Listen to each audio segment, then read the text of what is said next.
All right. Well, good afternoon, everyone, and welcome to another edition of Mindful Techie Tuesdays. I want to welcome you to this live conversation, or if you're watching a replay, I want to welcome you to the replay.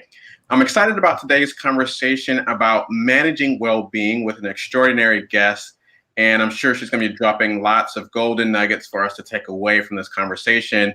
But as we get started, I want to invite you to first do me a favor, to love, to like, to share this replay, to share this live stream, to drop a comment, or to tag someone who you think could benefit from today's conversation about managing your well-being, specifically managing your well-being as a business owner.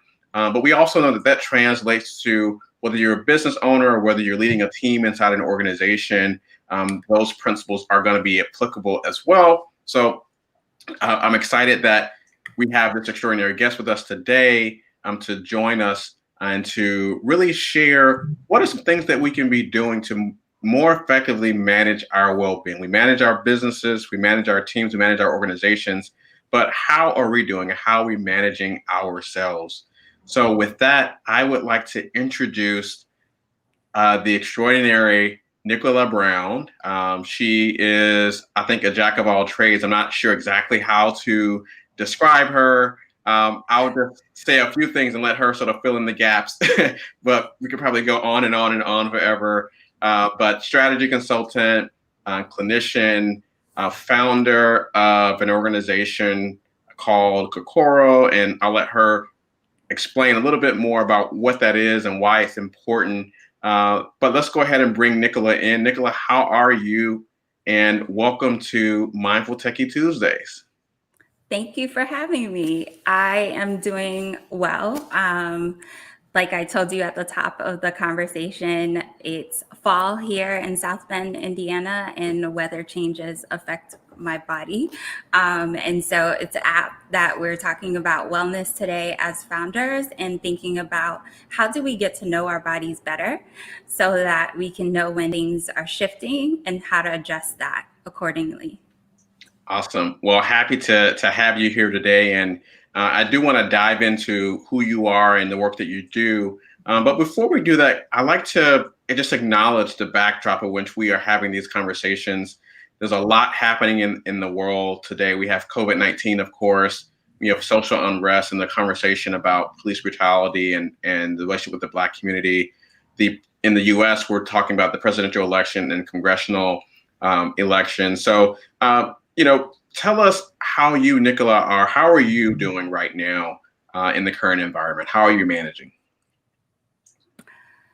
I've created practices and rituals to be able to manage, but I would say that it's a day-to-day, moment-to-moment management in this time period because there is so much changing and so much unrest that to say, hey, we're managing great every day is unrealistic. So today I'm managing well. I'm doing that because I have a community that I can have candid conversations with about the unrest, as well as about solutions and ways to transform communities. And I also have friends that we can just play and we can go back to our childhood like selves and disconnect from it for a bit so that we can be recharged. And so that's how I'm managing. Awesome. I love that. That's so beautiful. When we talk about healthcare and well-being, recognizing that it's not just we do one thing one time and all of a sudden we're set for life. It's an ongoing process. And I love that you mentioned that you have a support system. You have rituals that you're engaged in, and you're including play. We had an episode about a play for adult time and also one for kids. But it's so critically important. So I'm excited to have you introduce that into this conversation.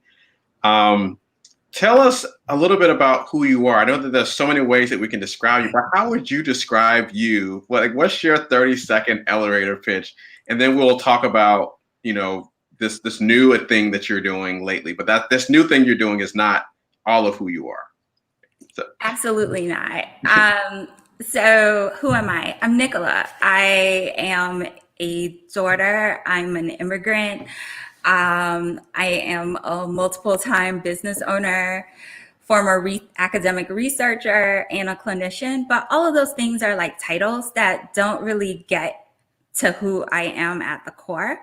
And so, at the core of me, I am a person that is a lover of people and believe that we have everything within us for us to grow, live, and thrive.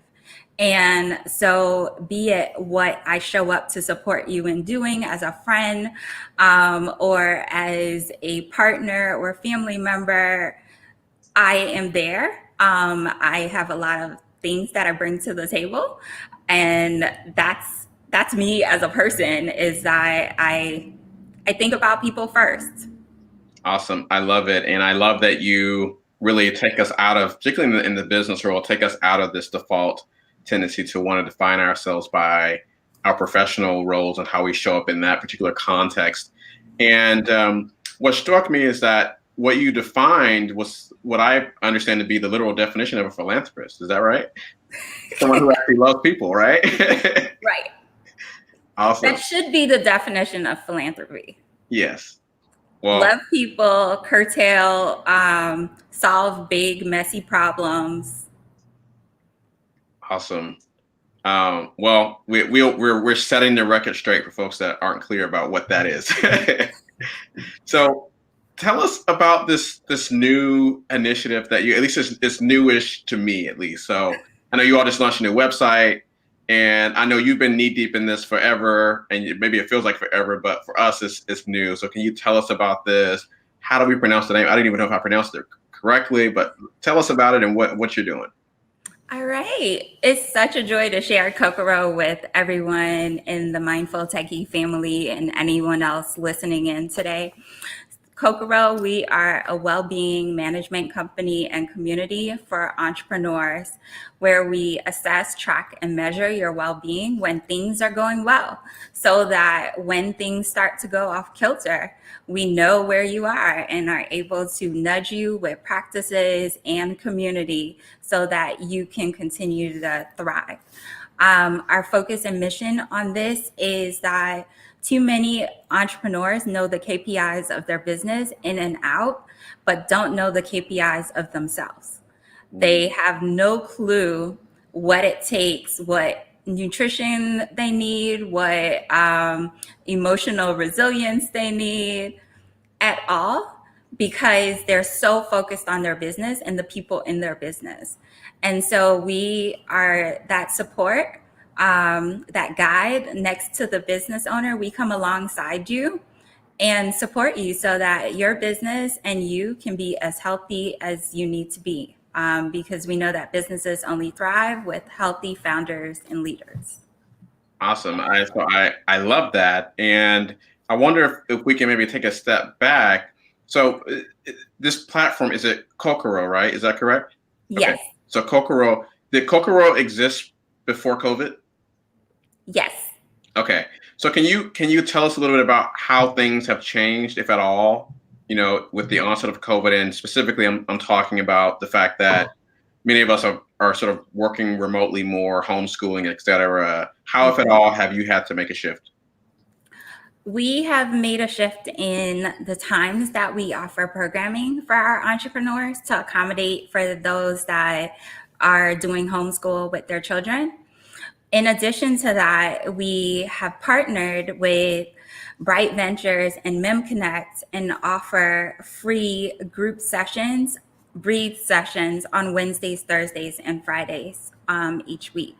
And so we have shifted in thinking about how do we support entrepreneurs to be resilient in an indefinite amount of time. So typically when you're thinking about resiliency, you're thinking about something has come to a conclusion and now you're trying to be resilient post that action. And we shifted to thinking about resilience as a day-to-day, moment-to-moment thing that entrepreneurs are in need of, because change right now is rapid progression. Yeah. And so every moment we're changing. And so that's how we've shifted.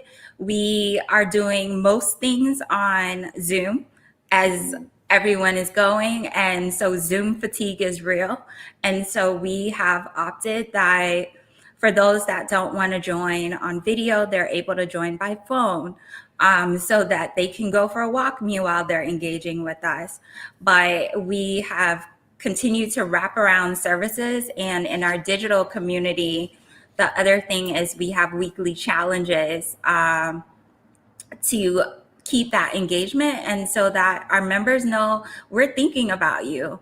We don't send regular emails because emails bog founders down, but we are right in your SMS inbox sending you a message like, hey, how you doing? What's going on with you, etc. Awesome. So I love that you are talking about the moment to moment, and that the way in which you're engaging folks is also something that really stands out to me as well.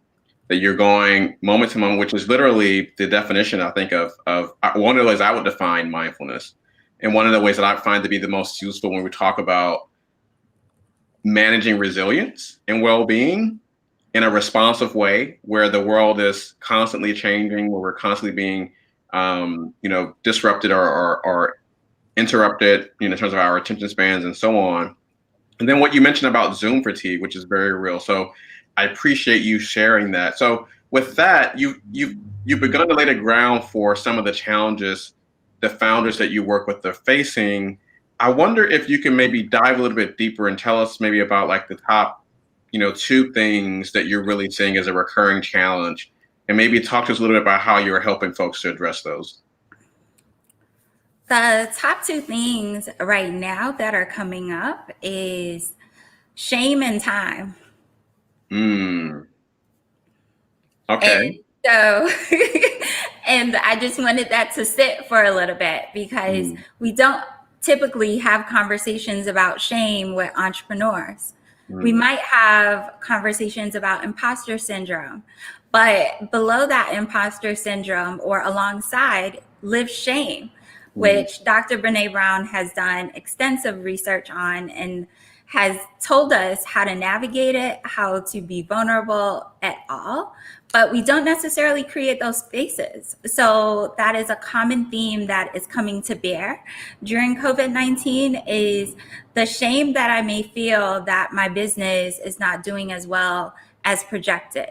The shame that I may feel because I am unable to be as present with my children, even though I'm home.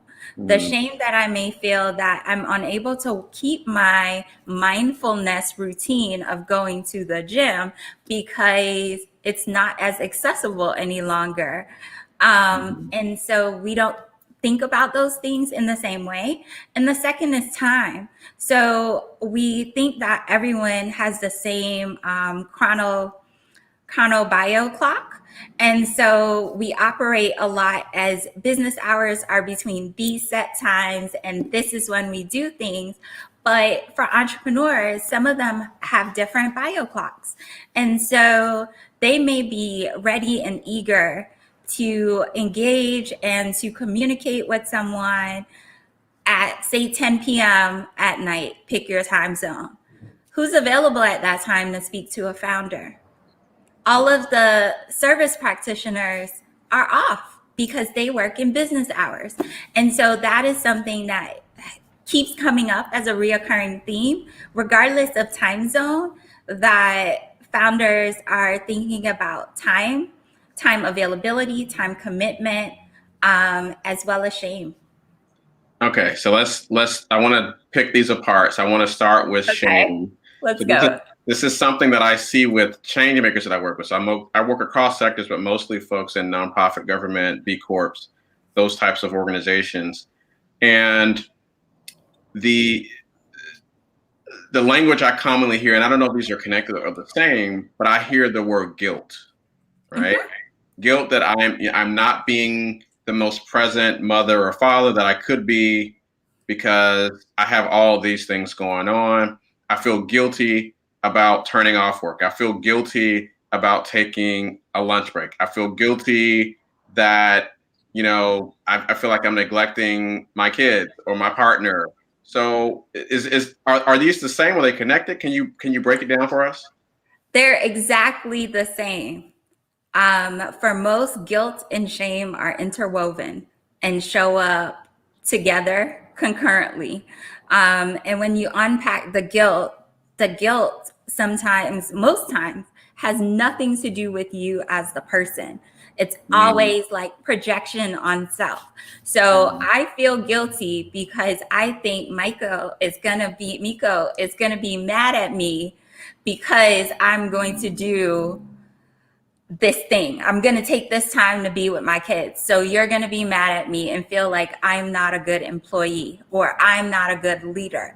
Instead of saying, because I'm taking this time, I am actually a better leader and mm, will be more resilient because I am doing something that not only recharges me, but recharges those around me that yeah, are my support system. And so it's reframing how we look at time and the things that we do. We put off spending time with family to say, once I hit that next milestone, then I'll spend time with family, not knowing that actually spending time with family now will allow you to hit that milestone quicker, mm, because you slow down to go fast. yes. But instead, we think we hustle hard to go fast. Yes, and I'm completely in alignment with you about that. About this the slowing down, and also about the guilt and the assumptions.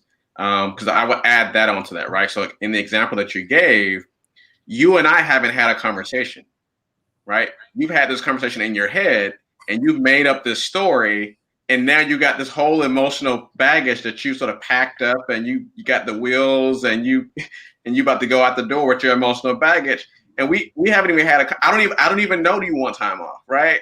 Let's name the baggage. The baggage is not the carry-on. Like you have checked luggage. The big You one, have right? The checked one that costs emotional $100. luggage, paid for it without even having a conversation about it. Yes. And Yeah. carry it into your other relationships too. So Yeah. like you're emotionally not able to be clear at work about what your needs are. So then you carry it to your home life and to your social life. Or you decide to disconnect completely socially because you're like, I need to just be by myself because no one gets me. Yes. And that's the start of loneliness because you're not able to be around the right people at the right time to support your well being. And we know that relationships are important. There's so much research that shows that the folks that actually thrive, and that live and have lived the longest with the best quality of life, have those robust relationships. But what something you said about slowing down to speed up reminds me of something that I learned recently about how first responders are trained to attend to a scene. So I didn't know this, but it actually makes sense.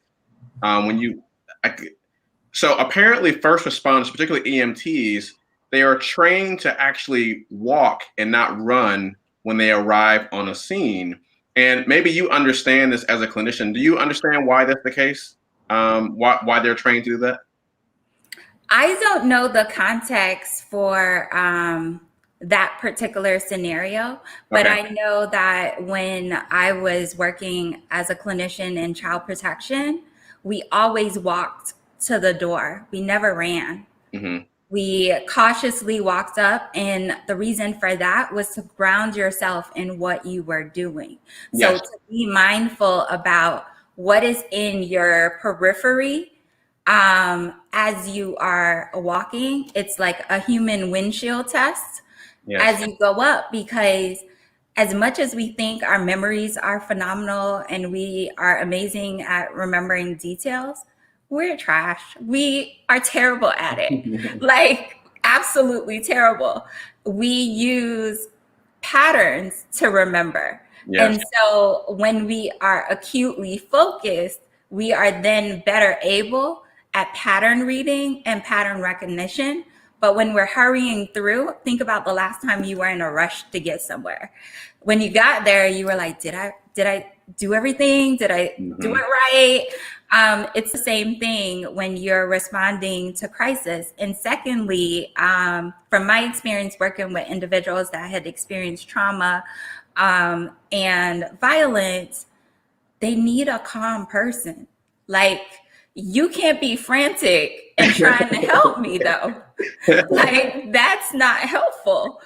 We're both going to be hyperventilating and filled with anxiety, and that's not the end goal. Like, Yeah. you're there to decrease anxiety. And so that's what I would presume are some of the reasons. That's what I learned. So it's about, well, one, it's a sort of a, one is about, like, you don't want to trip and fall, right? So if you trip and fall and hurt yourself or hurt someone else, then you can't be of service to the person that you're been called to respond to, right? But then the second part is what you said, which is that when we're running, our adrenaline levels are raised.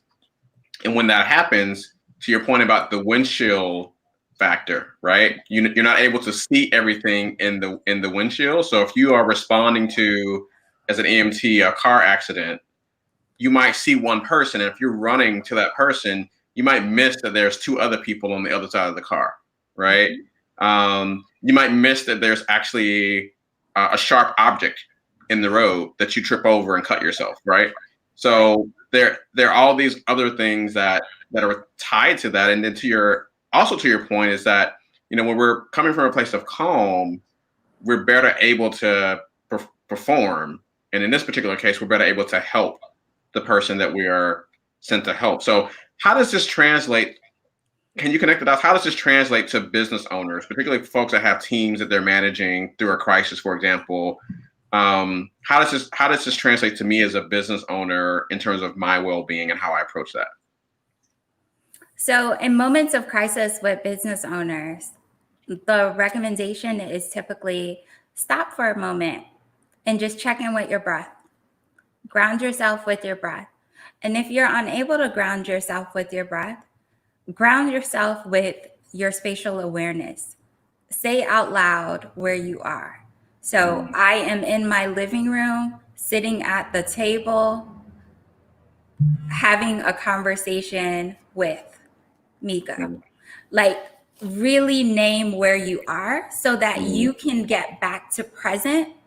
That one, you are okay. We are addressing a crisis matter, but presently we are okay. Sometimes we take on the crisis matter and we're in crisis trying to solve for crisis. Yes. So something that you just said as you were describing the language, it reminds me of how I have seen first responders respond to someone who's obviously having a panic attack. So they're not really in a medical emergency situation, but they think they are. And so the language you described is very similar to what I've heard, in terms of helping someone understand, okay, here's where you are, you're okay, this is what's happening, this is what we're gonna do, here's the next step, So absolutely. Yeah. So you say more about that? Yeah. Yeah, the last thing is, as leaders, you are prone to want to solve a problem. It's innate in you. That's why you decided to start a business. That's why you took that great risk, is because you wanted to solve a problem that was not solved previously. But knowing that sometimes your team comes to you with a problem that they don't necessarily want you to solve. They want to be heard. Yeah. And so if you start to solve that problem, you have now taken on a problem that wasn't even for you. And your table, your plate is already full. And now you've just said, hey, let me take this extra serving unnecessarily. And so one of the key things is becoming a good listener is so critical to an entrepreneur, a founder, a leader in an organization, anyone having social impact, is being able to listen, and not just listen for words, because not everyone can verbally express Yes. what they're feeling in the present moment. And so it's being attentive to behavioral mannerisms so that you can then know a full picture, similar to how we work in Kokoro. Like, we're assessing you when things are well, so that when it's not, we know, hey, this is not normal. The same way you get to know your staff. Like, you shouldn't, I hate the word shouldn't, but I'll take that out. We should try our best to get to know our teams well enough that we can tell when things are going wrong ahead of time. And with that, we are decreasing our stressors as leaders, because we're doing preventative practices versus reactive. Yes, and what you talk about is what I describe as mindful leadership. So I do a whole series on mindful leadership in trying times. And one of the things that we see is to this windshield effect that you talked about. It's the same thing, right? Where as a leader, if you are being responsive as opposed to reactive, then you're actually able to see all the things that are sort of happening and be like, oh, did I see did I see something at the corner of my eye, sort of sneaking up? Was there a sound? Was there, as Oprah talks about, or was it Iyanla talks about the ripple that you hear, and are you attuned to the ripple that you hear and what is coming after that initial ripple in the pond, right? So I want to ask you this specifically in the context of time. So you mentioned that the second biggest issue is around time. So I'm just going to ask you a big question, and see what you got for me. But like, how do we get back our time? Like, how does that work? So you mentioned people that they feel like they don't have enough time. How do we get it back? Can we buy more of it? Can we make it? Like, what do we do? I am sure someone is cooking up a solution for us to be able to buy time from somebody else. And for those that are in corporate environments, you know that you can trade your time with different peers depending on what's going on in your life. But as an entrepreneur, and all of us humans, we have the same 24 hours each person. But what defers the time is our energy usage and how we use that energy in specified time periods. Yeah. So are we doing things that require our energy level to be at a 10 all the time for all of our waking hours? Or have we figured out a pattern, and that takes some attention, understanding what is the rhythm that we need in our lives? So I'll use myself for this example. To be able to do this call with you today, and I told you I wasn't feeling well, what that meant was I could not do anything else that required me interacting with people fully, but for one other thing. So that means looking at my time schedule and saying, I have time that I can respond to emails, respond to telephone calls, but can I do a presentation today and have this conversation? No. So it's understanding how your energy quotient factors into time availability. And that then allows you to have more time. The other thing is you place your mindfulness practice as your bookends. So I say you start your day mindful, you end your day mindful.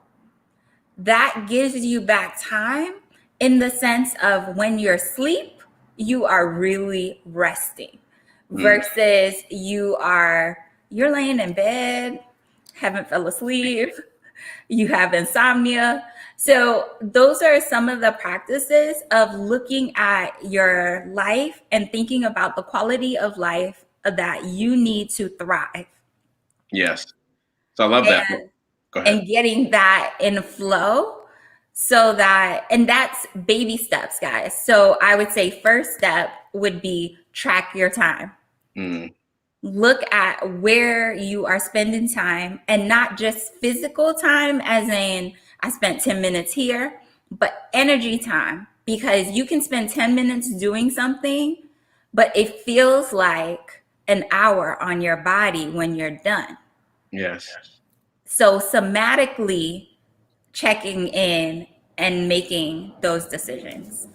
absolutely. So the the time management piece is what you mentioned in terms of the start and stop. I call it the start and stop rituals. So having your start and your stop rituals. And I love what you talked about in terms of it's not just about time management, but energy management. And something that I heard recently that really resonated with me is that we often talk about return on investment, but what's the return on your energy, right? What's your ROE? So I think that gets to what you were just sharing about being mindful of and knowing yourself in terms of how you show up and what does that look like in terms of what energy that you have and how that's going to impact how your time is allocated for a particular time or a particular season. So I think that's critically important. So Nicola just gave you a couple of golden nuggets about how to get back your time for people that are actually wondering. And one thing I share about this too, and I'm curious to get your take on this, is one thing I've been sharing lately is that, when you look at the science of performance and productivity and the self-help industry, there isn't really been a lot new, right? And so I tell people that it really boils down to the same thing, which is like mastering the basics, right? So like going to bed on time, eating right, like maintaining good relationships, going to the gym.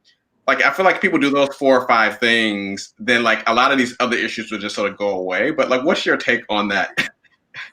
So, our take is exactly that. The science has not changed in decades. What has changed is the recipe that each person needs, or the tools, depending on what aligns. Some people like a recipe, some people like to think about it as tools, but what each person needs to thrive. So the components are all the same. It's like thinking about the plate when we were kids that said, eat your vegetables, and it showed the portions on the plate. We all need vegetables, but some of us need the nutrients that are in vegetables in greater portion than we may need the nutrients that we find in our poultry or in our dairy. And so that's how to think about the routines for wellness, is thinking about what are the components that you realize you need more of, and how do you then get that portion and figure out what that portion is, what that frequency is for you, because we all need the same core tenets, but we need those tenets differently. So to this point, so for the person that is going down the Google rabbit hole, reading article after article, trying to find the answer, they order book after book, they got all these things on Audible, all these things stacked up that they haven't read, all these articles clipped. What can you give us the basics? Like what are the 4 or 5 things that we need to be doing so people can stop doing this? And I'm chuckling because the person that's going down the Google rabbit hole and the self-help books are not doing that because they're looking necessarily for a new thing all the time. What is missing from their strategy is they have no way to assess and track. So they're doing a thing, but they have no way to see how that thing is being transformative in their lives, because Okay. doing these things are unlike other practices and rituals that we've had, in the fact that it takes time and it's a continuous process versus a Mhm. destination. And Yeah. so when I feel like I haven't hit my destination, I go buy another self-help book.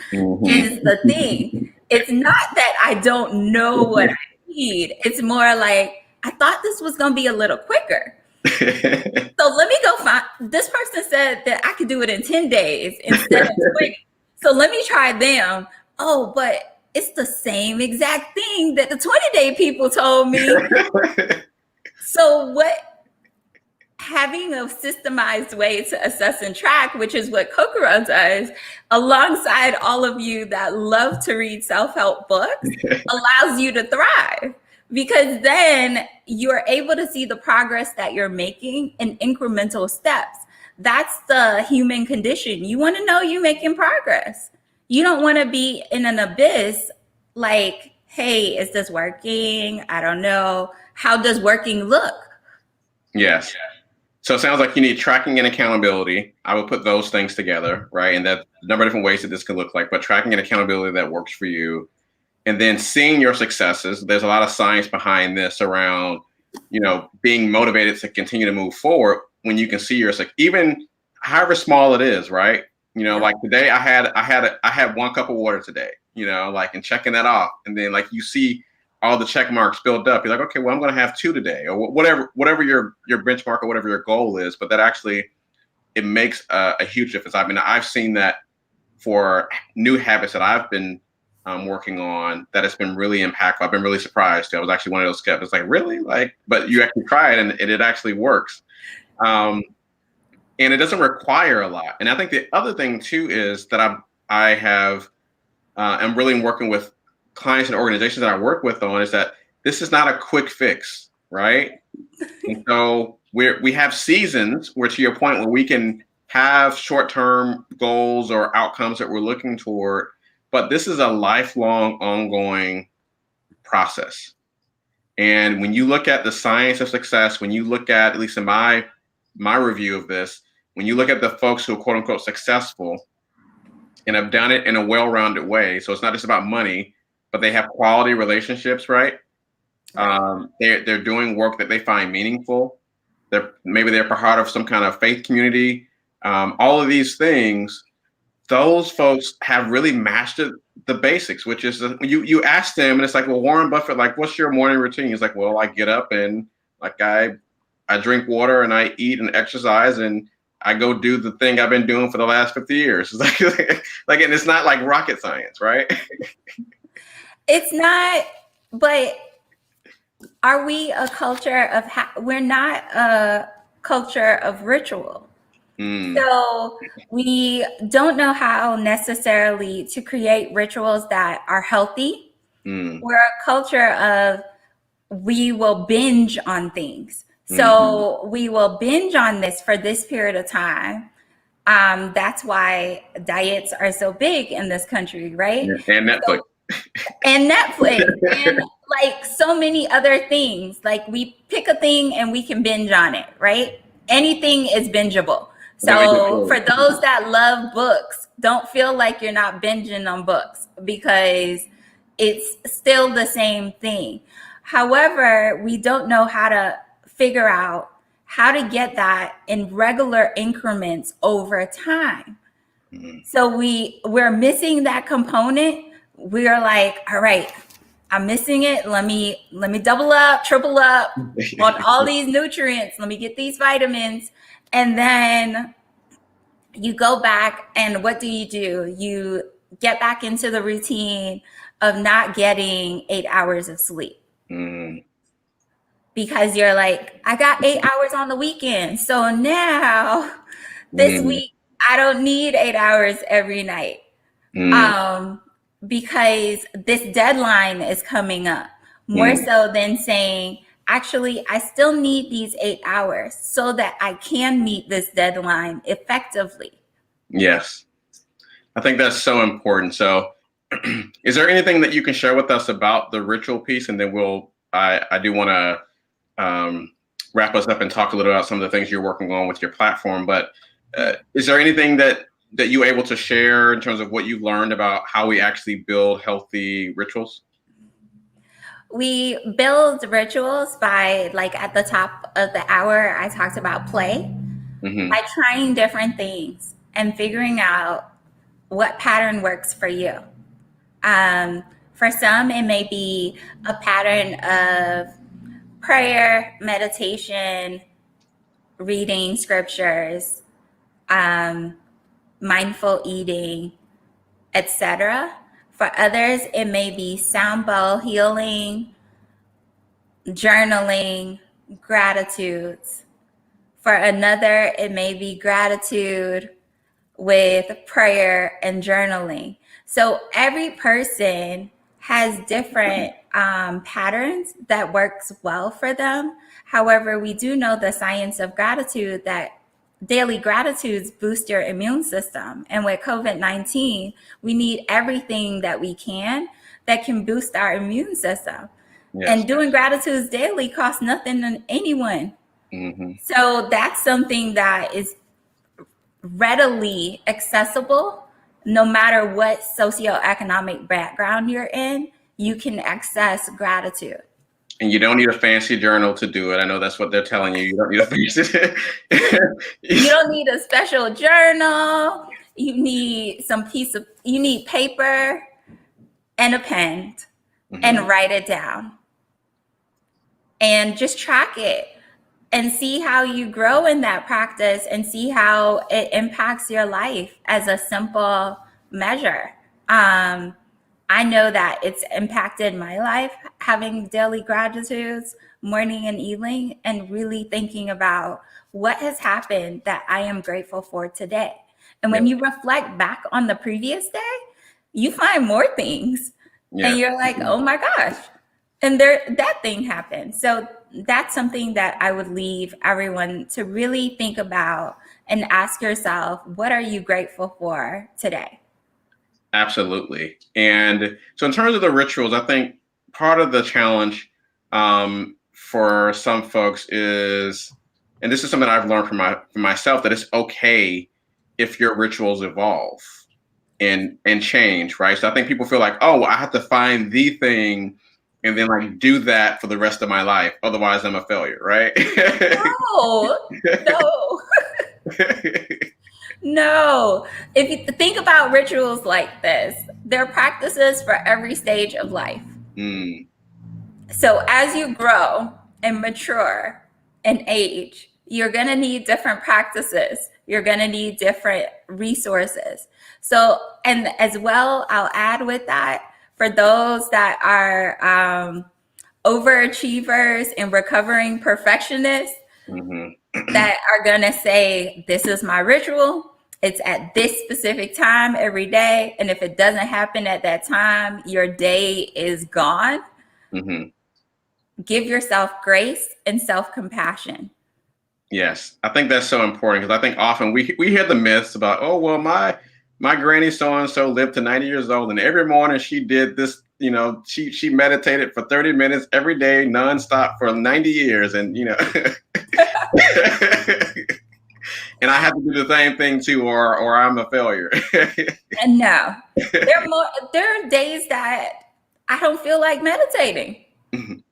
And I think those are the conversations that I think are healthy. And you and I have spoken about that, of being mindful does not mean that you have to do something. We are in a culture of doing versus being. And so taking that step back of, here's another thing to do. A lot of times when we think about wellness, it's like, I don't have time, I don't have etc. It's another thing to do, more so than this is time that I'm allowed to be my full whole self. Look at all my parts and see where I'm strong, where I'm weak, and just acknowledge them, not try to change them, not berate them, just let them be. Yes, and that's where the restoration comes, when we're engaging in those practices that simply allow us to be, like you mentioned, the play or the journaling, or just simply sitting, or if you're a more active person and you movement, particularly for folks that have experienced trauma, we know that is really powerful and impactful. So is there anything else you want to say on this point before we move forward and talk about what's new with the platform, how people can connect with you? No, I think that's about it for now. Okay, awesome. So tell us what's new about the platform. Who is it for? How can people sign up? I know that you all launched a new website. So give us all the good stuff. So what's new with us is that we have our digital community that anyone can text in and join, and that's the baseline entry for folks that are interested in Kokoro.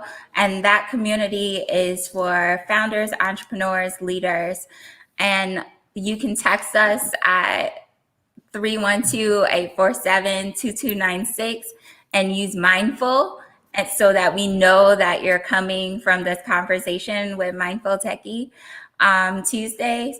And we will give you a free assessment so that you can know where you are. But alongside that, we give you weekly nudges, not daily, weekly nudges of In your inbox. right. We would be in your inbox all the time. No, we give you weekly nudges of questions so that you can just things for you to ponder on. Because sometimes people are just not asking questions like, how are you? It sounds so simple, but when's the last time someone truly asked you as a leader, how are you? And then waited for your answer, right? So yeah, that's what we are up to. We are assessing and tracking entrepreneurs, and we are also supporting entrepreneurs in our practice community by creating spaces for them to explore the interplay of emotions and money in their life. So those are the two things we're up to. That's a whole nother conversation about what's happening with people's money. We might have to have you come back for different.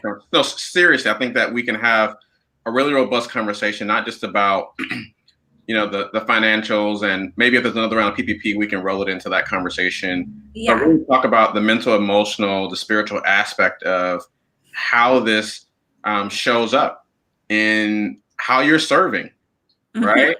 How you're being of service.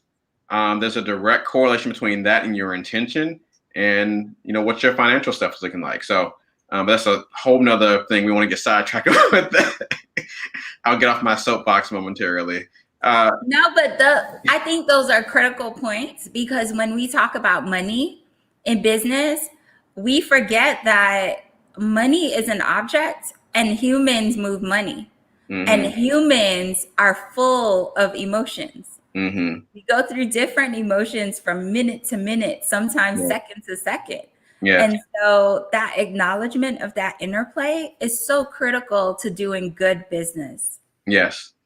And knowing, this will be my last point on this, but just knowing when it's a good fit. I'm reading Think and Grow Rich, and one of the things that, Napoleon talks about is that, making a commitment to only engage in mutually beneficial transactions, right? And so, we can go on and on about this. But so how can people learn more about you? How can people stay in contact? What's the best way for people to do that?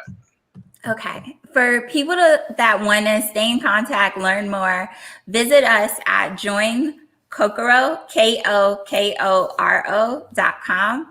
And for those that are wondering, what does Kokoro mean? It means mind, body, spirit, well-being in Japanese. So your whole being. And when you visit us there, you will learn more about how we work. You'll see our team and how we do this work and what our backgrounds translated into this. And text us. The number, again, is 312-847-2296. And when you text us, follow the prompts to input your details. And we'll be sure to be in touch. We want to get to know you. We want to support you, because your business is only as healthy as you are. Awesome. Well, we appreciate that. And I know that you have paid offerings, but the assessment that you just plugged, that's free. And then people can join the community that you mentioned earlier. That's free as well. Is that right? The first tier. Our offerings are all tiered. Based on household income, because we want to be equitable. And I just wanted to give a plug for you, for those in our community that are listening in, they all have mindful techie planners. Oh, And awesome.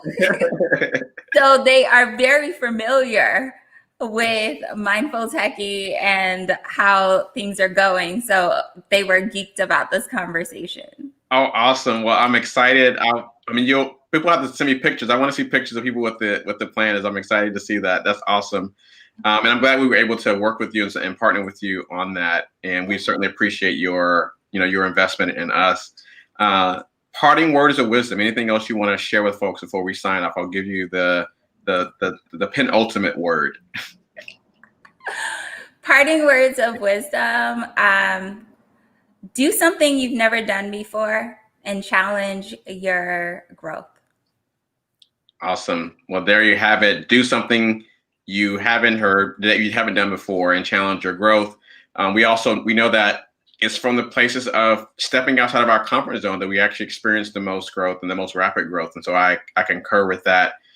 I want to thank the folks who have tuned into this conversation. It's been awesome. We're going to have to definitely have Nicola back to talk about some of the things that we didn't get to. But I want to thank you for tuning in and for being a part of this conversation, whether you're watching us live or you're part of the replay.